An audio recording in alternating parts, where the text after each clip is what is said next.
Hello, everybody. My name is Dani Hamilton. I'm so excited to be here today and talk about one of my favorite topics ever, which is digestion. And a lot of people might say, oh, Dani, my digestion is fine. I take a probiotic. But today we're going to learn why just taking a probiotic is not enough to help our digestion. And anyone in here start keto and have maybe some uncomfortable issues happening, maybe some, P.S., we're going to be talking about bowel movements today, so strap in. So anyone have some maybe unwanted digestive symptoms since changing to keto? Yeah, a lot of people do, and we're going to dive into that today. All right, so if any of you follow me on Instagram, anyone in here follow me on Instagram? I am known for my work as a blood sugar specialist, but I am really passionate about this topic. It was the coolest thing that I learned when I went to nutritional therapy school. And a nutritional therapy practitioner, we don't diagnose or treat disease, but we work with the body as a whole to help it come to balance, to heal any deficiencies and things like that. And we work with the root causes. We work with the body's natural healing abilities. So digestion, working on my digestion, my gut health has been a complete game changer for my health, for my private clients, for my blood sugar mastery students. And even though this isn't directly working on the blood sugar, it really, really has a huge impact in our entire health.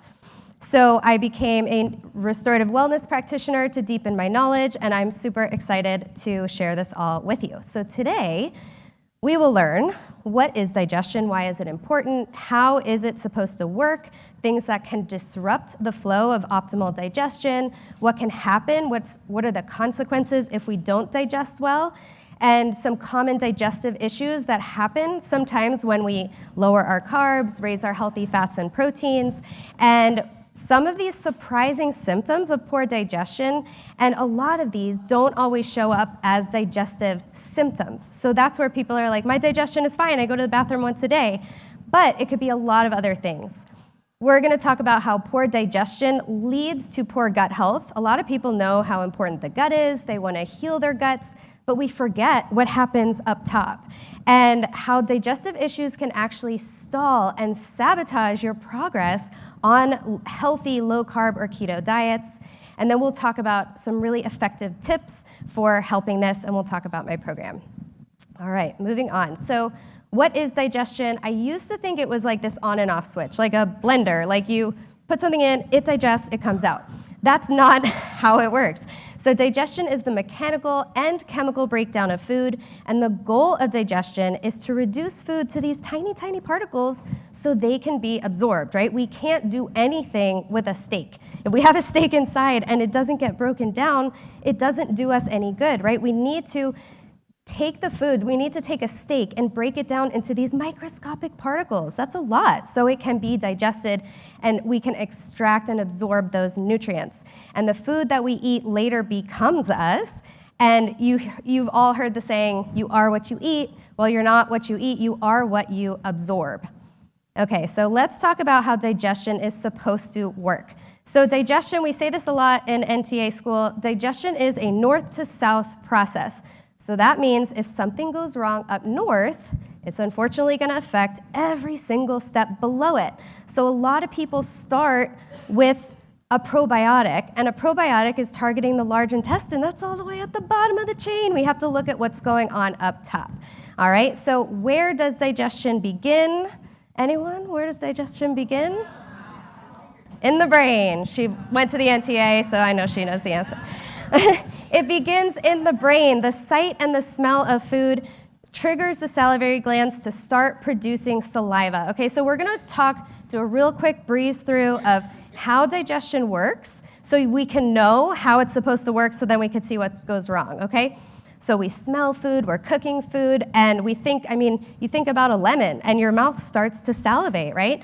And that's a necessary process that's supposed to happen because we need all these digestive juices to start flowing in order to get this process to start taking place. So the mouth is the physical gateway of the digestive system, and that's where some mechanical and chemical breakdown of the food begins. So the teeth are the mechanical, they break it down into smaller parts. I think we understand that. And the saliva actually has digestive enzymes in our saliva. So there's salivary amylases, which start to break down starch. So this is a really important part of the breakdown of food. So right now that I'm in my sympathetic nervous system and I'm a little nervous and my mouth is dry, I have no saliva, okay? So think if we're in that nervous system state, right? So we need that saliva to break down the food.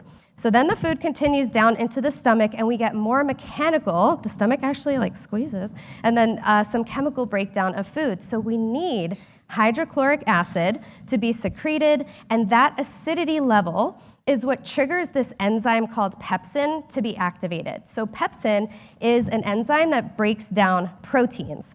And if it were active all the time, this pepsin, it would digest us because we're made of protein.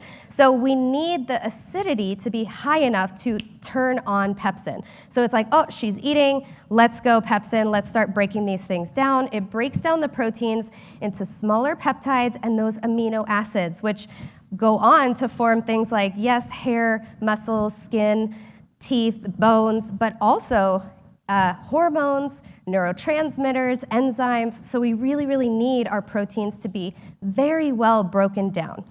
Okay, so stomach acid has so many roles, and a lot of us are thinking, I get rid of my stomach acid, because it's always in my esophagus, but stomach acid is really, really important. It disinfects the stomach, it kills bacteria and parasites upon entrance, it activates the pepsin like I talked about so we can digest proteins, it stimulates other digestive enzymes, it breaks down those proteins even more, and then, very importantly, it triggers the next steps of digestion. Okay, so stick with me. I know this is a little sciencey, 8th grade biology class, but we're gonna get it. So after the stomach will churn all this food together and mix with the stomach acid, it creates this acidic paste called chyme. And chyme, once it reaches a certain acidity, that's when that lower sphincter of the duodenum, which is the upper part of the small intestine. P.S. I don't know who named these parts, like duodenum, jejunum, people were just, on drugs that day. But so we need the stomach contents to get acidic enough to open the small intestine to let the food down into the small intestine, okay? This is gonna be important later, so I'm just plugging these things. You don't have to memorize it. So the acidic chyme will also trigger the small intestine to secrete mucus and these two important hormones, secretin, which will raise the pH so it's neutral now so that it's not burning the contents of the intestines, and also cholecystokinin, or CCK, which will trigger the gallbladder to release bile. This is really important for all our keto people in here because we're gonna be eating lots of healthy dietary fats. So bile is this necessary component to emulsify and absorb fats. So think about bile like dish soap. That's the easiest way to think about it. If you have just a couple of drops of bile, a couple of drops of dish soap to wash a whole sink full of pans, it's not gonna work too well, right? So we need a lot of good, healthy bile. So we need this whole system to start working together. So now, when the food's in the small intestine, we know we get all those enzymes and things secreted, but this is where about 90% of our food is actually absorbed. So in a normal, healthy gut, the lining of the intestine allows just these little nutrients to pass through while it keeps the larger molecules like bacteria and other things out so they don't go into your bloodstream where they're not supposed to go. So in the small intestine, there's millions of villi and microvilli. I like to think of them like hairy fingers. And so that increases all the surface area so they can absorb all those lovely nutrients we're eating. And then once the chyme leaves that upper part of the small intestine, it's almost fully digested. So that's where our digestion takes place. That's why when we think about the small intestine, we think absorption. Okay, so just a little quick FYI, when we break down carbs, they break down into glucose molecules or maybe fructose molecules.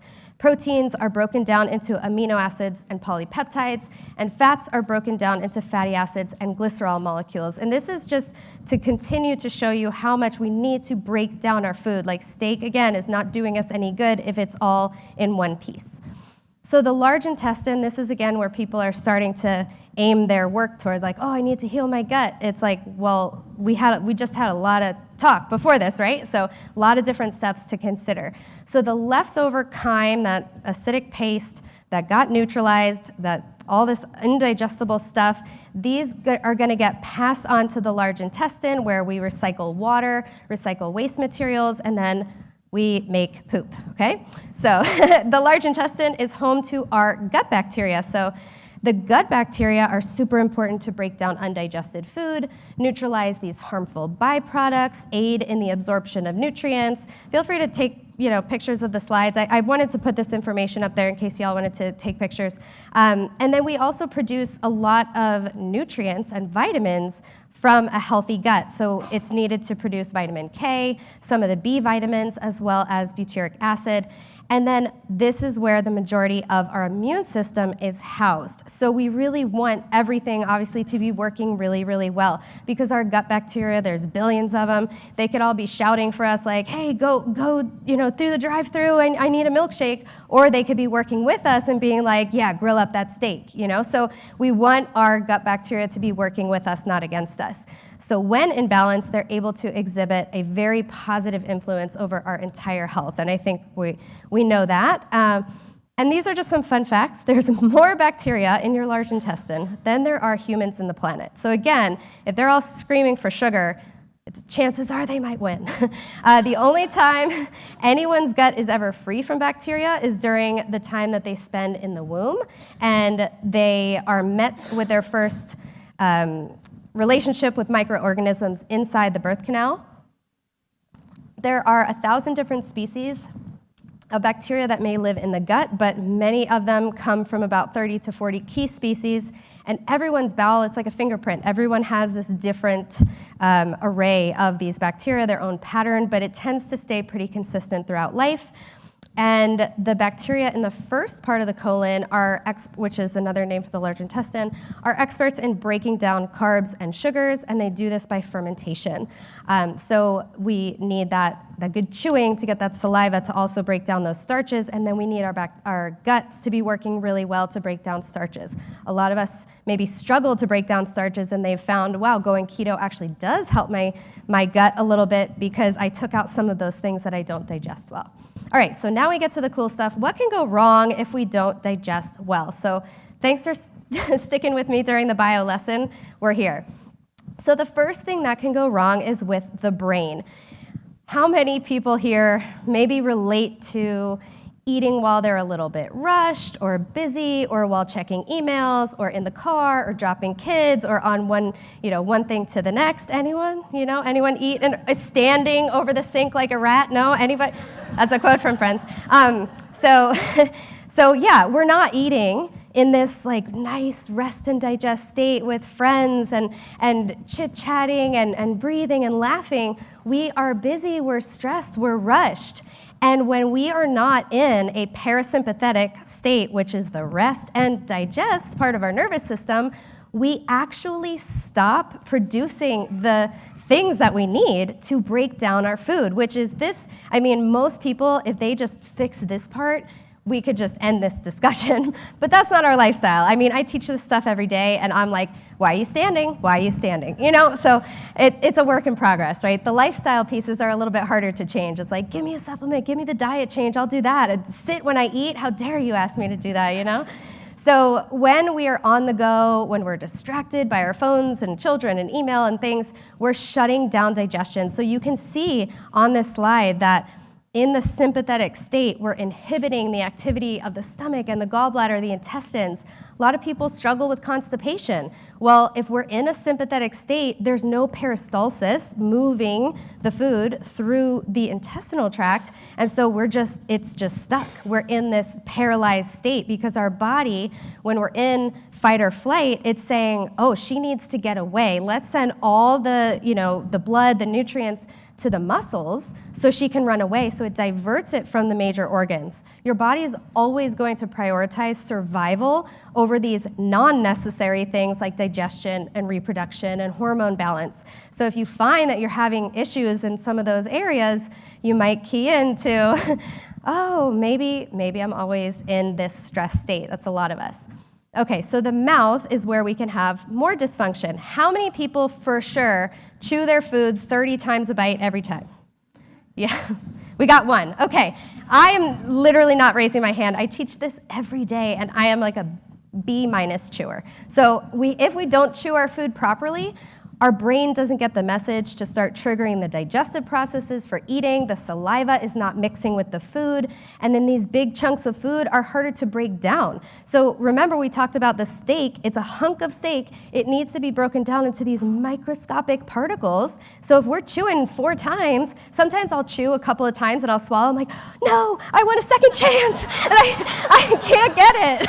So it's like you have one shot to chew right. So putting, P.S., and I'll talk about this when I talk about the tips, but putting your fork down between bites will stop that habitual habit of just like next bite. Like we're chewing, and we're like cueing a bite, and it's like, oh, hold on, I'm not ready. Like we're in charge of this hand too, so if we just put it down, it really, really helps. Okay, so, and also the act of chewing actually stimulates your vagus nerve, so it's very innervated in here, so the chewing can actually help with that first one and getting us into this parasympathetic state. Okay, so saliva, I talked about this. The saliva breaks, which I have none of, hold on. It breaks down the starches. And if we don't have this proper breakdown of the starches in the mouth, then all the pancreas that's producing these other amylases, these starch digesting enzymes, they can't complete the breakdown themselves. So this will leave that starch undigested by the time it reaches the colon, and then this can feed yeast, it can feed the gas-producing bacteria, and then we get what's called a dysbiosis. So that's an imbalance of the good and bad gut bacteria. So this is probably my favorite topic in nutrition is stomach acid, and people are like, I don't understand, it doesn't sound interesting to me. So it's kind of cool. So the normal pH of the stomach is extremely, extremely acidic, like vultures. I mean, vultures can eat dead animals and things on the side of the road because of their stomach acid. Their stomach is so acidic. If this acidic gets outside of your stomach, it burns you. Think about heartburn. It burns you. So it's so, so acidic. And we need this to be happening. So factors that can stop hydrochloric acid production, which is stomach acid, would be stress. Anyone here relate to any of that? Just me? Excess carb consumption. Anyone in the past struggle with that? Okay. Nutrient deficiencies, allergies. I didn't put this on here, but aging. As we age, our stomach acid lowers. Excess alcohol consumption, not being in rest and digest, history of a plant-based diet. So does anyone fit the category for any of those things? Yeah, most people in this room. And then so many of us have heartburn and like indigestion, and we think, I have too much stomach acid. But most of the time, like 100% of the time in my practice to date, I've never seen someone with too much acid. It has always been too little stomach acid. And so too little stomach acid will lead to improper breakdown of food, especially protein. So if you have too little stomach acid, it might feel like food will sit in your stomach just like a brick. It will make you feel heavy. So let's talk a little more about this. So approximately 90% of adults, I'd say more, they produce too little stomach acid. So this is the first line of defense against pathogens. So like I mentioned earlier, so when this isn't correct, they have this environment where they thrive. And so when we do have enough HCl, the pepsin actually digests these little tiny organisms, which I think is cute. The people experiencing GERD, if there's not enough stomach acid in the stomach, the food doesn't get broken down. And what happens is the proteins and things start rancidifying and putrefying, and they create a lot of gas, and they don't allow that bottom sphincter of the stomach to be opening up. So we get that backwards flow. So it has to do with the too little stomach and the pressure. So that's why too little stomach acid will often lead to reflux. So the problem with antacids why did they work then, right? Why do they relieve the symptoms? Well, it's a $10 billion a year industry, probably more since I wrote these slides. So they raise the pH of the chyme to neutral, so it makes it from like a really acidic 1.5 to like a 7, which is like as neutral as water, and so it doesn't burn the esophagus. But what is that doing to the rest of the digestive symptom? So I talked about how that sphincter on the bottom doesn't open and it doesn't let things into the small intestine unless it's acidic enough so that acidity level triggers it to open up. So now as it's sitting there, it's like you're getting fermentation, putrefaction, rancidification. It just sounds bad, right? And so it's like all this heaviness, this upper stomach kind of indigestion, and you don't always feel that, though, I will tell you that. But that is one of the things that can allow H. pylori to grow, and it's just a really bad situation because now the stomach is really at the top of the digestive tract. We need that to be really dialed in. So when the chyme enters the small intestine, the acidic pH triggers that release of all the pancreatic juices. And if the chyme isn't acidic enough, if it's just like, slowly creeping in there, we don't get the secretin produced. And that secretin is what is sort of like bicarbonate, so it's going to neutralize that. So now it's too acidic, and now it has that potential to damage the mucosal lining. It means reduced digestive enzymes, reduced breakdown of food. That's the bottom line. These are a lot of words to say reduced breakdown of food. Okay, so here are some signs of low stomach acid and low digestive enzymes, because when we have low stomach acid, we don't get the pancreas to be triggered to produce those enzymes. So these are really common. My tell, if I don't have enough hydrochloric acid, is I will definitely burp right after a meal. So, maybe some of you are thinking, oh, I burp quite a lot, or hiccups even. Or I have that one uncle who just can burp the alphabet, and he just burps all the time. It's like, oh, he really doesn't have any stomach acid.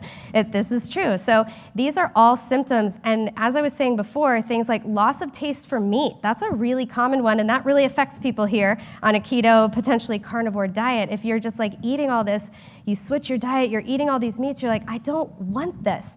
Start thinking about your stomach acid. It's very possible that it's too low, that your body intuitively knows. It looks at it, it's like, we can't break that down. Feeling like skipping breakfast, that's a common one. A lot of people in the keto community are like, not wanting to eat breakfast. That's a whole, I'm not doing a talk on circadian rhythm. That's my friend Molly Eastman right after this in this room. We do want to eat breakfast, most of us, and fast in the evening, but that's not this talk. But if you want to eat breakfast and you're not hungry for it, that could be a problem. Then constipation and diarrhea, undigested food and stools. This is happening, especially the constipation, because the stomach is just trying to produce acid, work on it. It's just sitting there and nothing's happening. So it sort of slows the whole digestive tract. Okay, so gallbladder dysfunction is a huge one for the keto community. Anyone here, if you feel like sharing, you don't have to, not have a gallbladder? That's why you're in the digestion class. I usually get a very high incidence of people without gallbladders. So dysfunction of the gallbladder, you can still do keto without a gallbladder, but I highly recommend supporting your fat digestion process and supporting your liver and doing all these things to make sure your bile is working really well.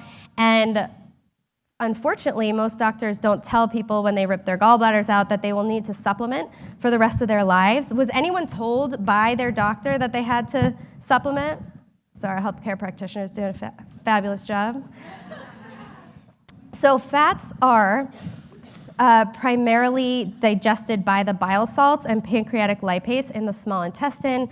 The fat in the chyme, so fat in your diet is going to stimulate the release of the cholecystokinin. So low-fat diets, anyone lived through the 80s and 90s? SnackWells, just spray it with Pam, don't have any more fat than that.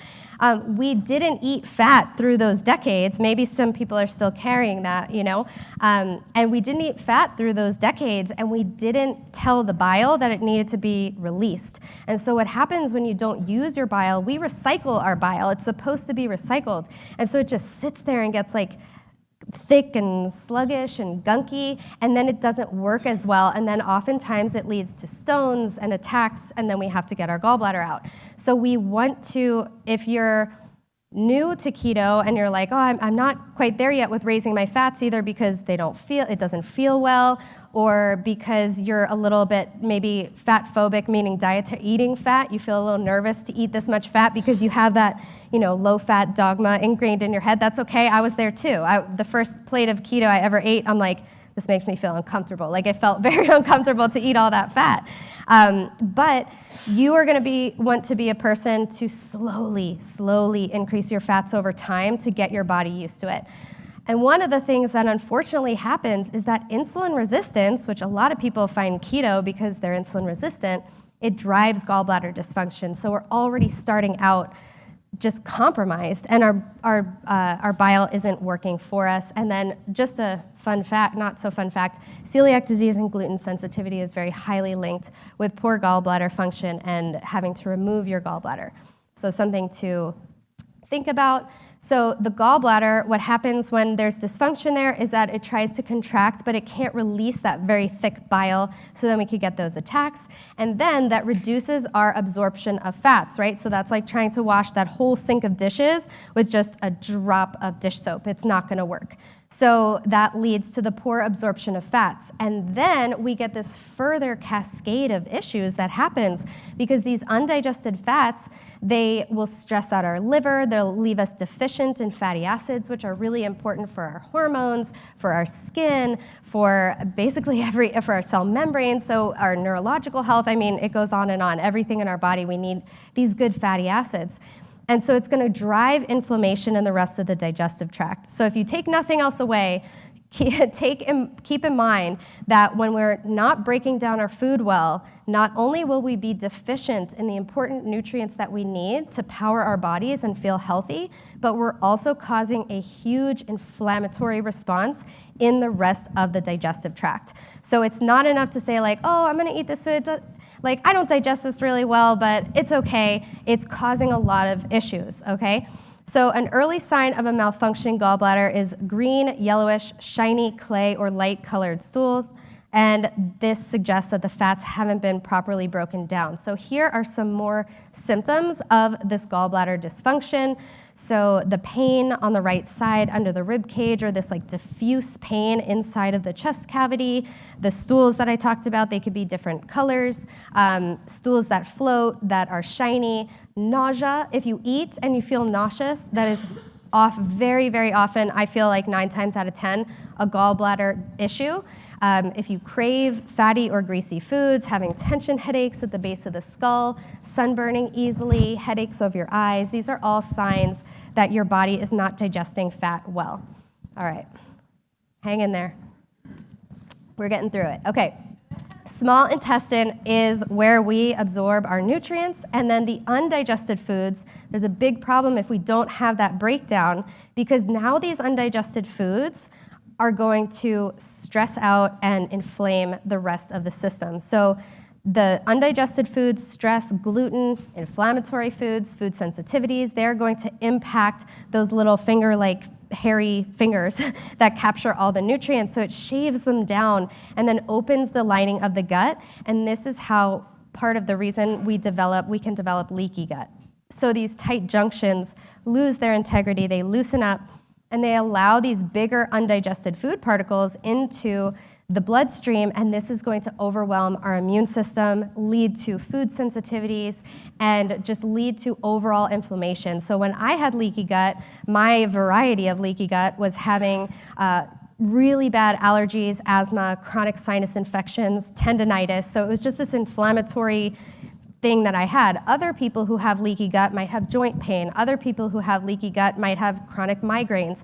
So this is where those individual sort of characteristics or maybe potentially genetic predispositions sort of come into play, but it really is coming from this dysfunction in the gut and the inflammation in the gut that is coming out into the rest of the body.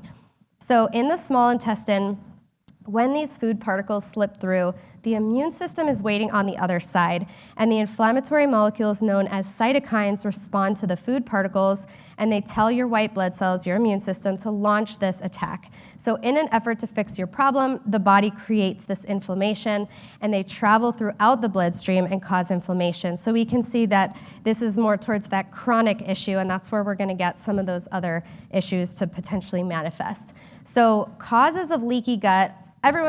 Most people have heard of leaky gut, yeah? So leaky gut, a lot of people are just going to go straight to the gut to try to fix. But again, a major cause of this is poor digestion. So we always have to look at those things that break down our food. Anti-nutrients can drive this: food sensitivities, antibiotics, anxiety and stress, undereating, painkillers, and then unfortunately the symptoms of leaky gut can be almost anything. Here are some common symptoms of small intestinal issues. Cravings, sinus congestion, airborne allergies, inflammation. A lot of these bizarre dreams, I see that one quite often, and this feeling of feeling spacey, disconnected, and then that was me, the asthma, sinus infections, stuffy nose, that was me back in the day. So large intestine, this is where people, again, take the probiotic. Like, I just keep wanting to put that into perspective because we've had lots of conversation before this. So it's totally fine to take a probiotic. I don't want to discourage anyone, but it's just not a complete protocol. So in the large intestine, it deals with the leftovers, and these maldigested foods are now degenerating in the colon. They disrupt the healthy flora, and we don't have butyric acid, so the cells of the colon weaken. We can leave the colon subject to inflammation, diverticula, IBS, Crohn's, colitis. And then these are some common indications of dysbiosis.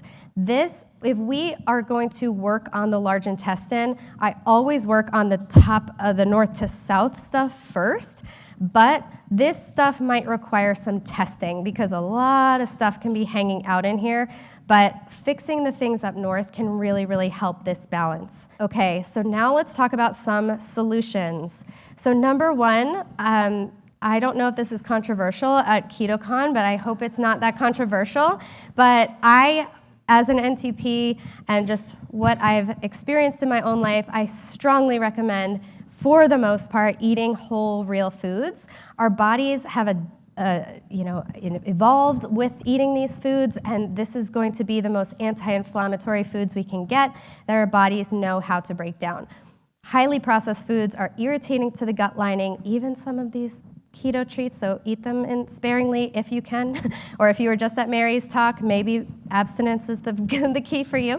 But eating foods we don't tolerate or that are inflammatory can lead to inflammation, and the processed foods negatively impact our gut bacterial balance. Eat and rest and digest. I'm sure you saw this one coming. So digestion starts in the brain. We can only digest well in that parasympathetic state. So we can do something to activate our parasympathetic nervous system, maybe not perfectly, but just taking a couple of deep belly breaths. So in through the nose, long exhales. In through the nose, fill your belly with air. Slow exhales. That'll get your body in that more rest and digest place. The mindful eating, so we want to sit, focus on our food, put our phones down, put the kids somewhere else. No, I'm sure that's not. For a couple of years, moms and parents, digestion's gonna be sacrificed. Let's just put it that way. And then enjoy the experience, be present.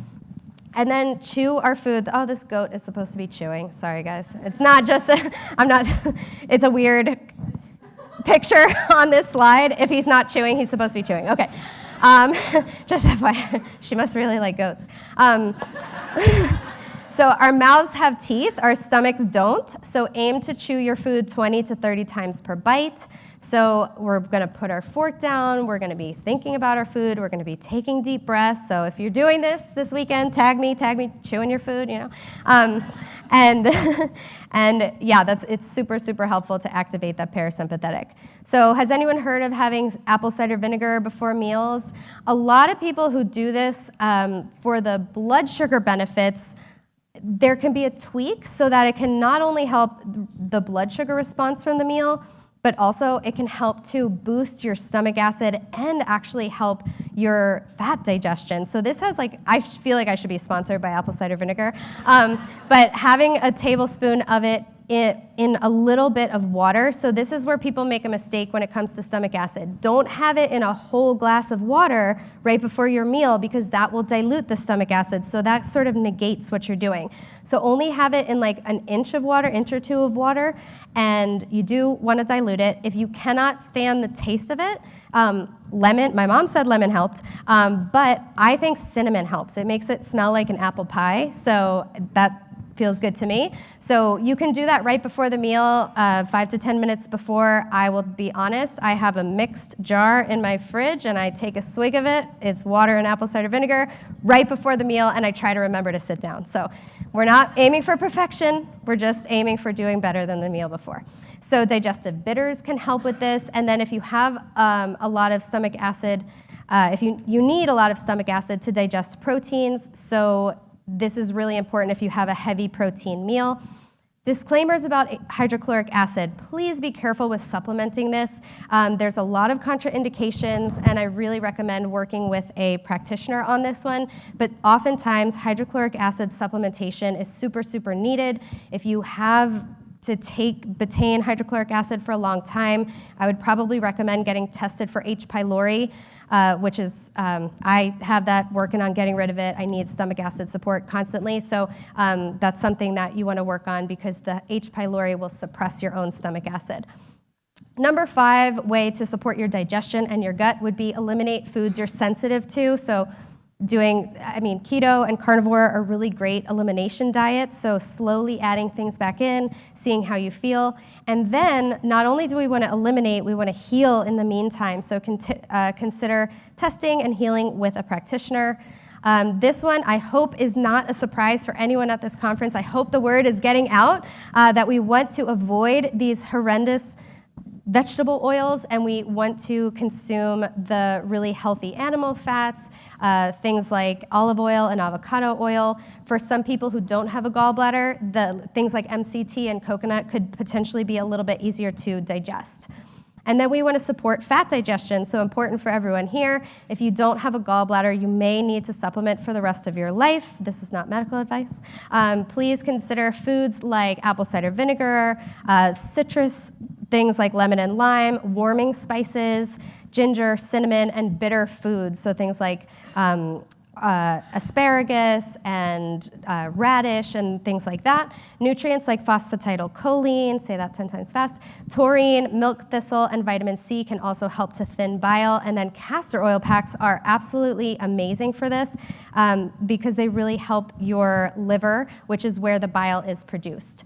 And then we really want to stop snacking and grazing all the time because our digestive system needs time to rest and repair. So every time we eat, not only we might know that it's spiking our blood sugar if we're eating, non-keto foods, but we're also asking our body to keep digesting. So that's why a lot of people know here that fasting is really restorative, those 12-hour fasts for the gut.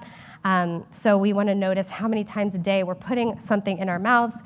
We want to ditch the bad habits, start good ones. I'm going to breeze through these. Hydration is really important. Please add minerals to your water. The digestive process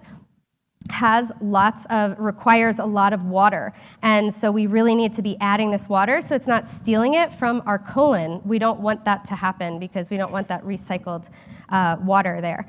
And then we want to incorporate gut healing foods like, for some prebiotics, please be careful because it could cause major bloating if you have dysbiosis. So if that doesn't work for you, don't do it. Don't do it just because it says it on this slide, okay? We want everybody listening to their body. Same thing goes for fermented foods and probiotics. If they don't work for you, we don't want to have them, or work with a practitioner to potentially slowly incorporate them back in. And things like gut meat stocks are really, really helpful. Meat stock, potentially even more than a bone broth. Really, really good for your gut. And then this stuff is complicated, so working with a practitioner can really help. I just want to leave a couple minutes for questions, so we'll just breeze through.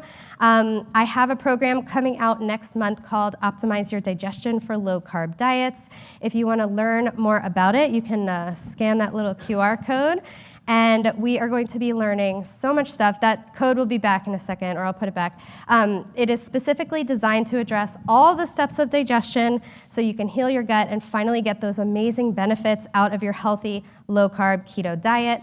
And you'll learn this comprehensive north to south approach to restoring your body's ability to digest foods without spending thousands of dollars.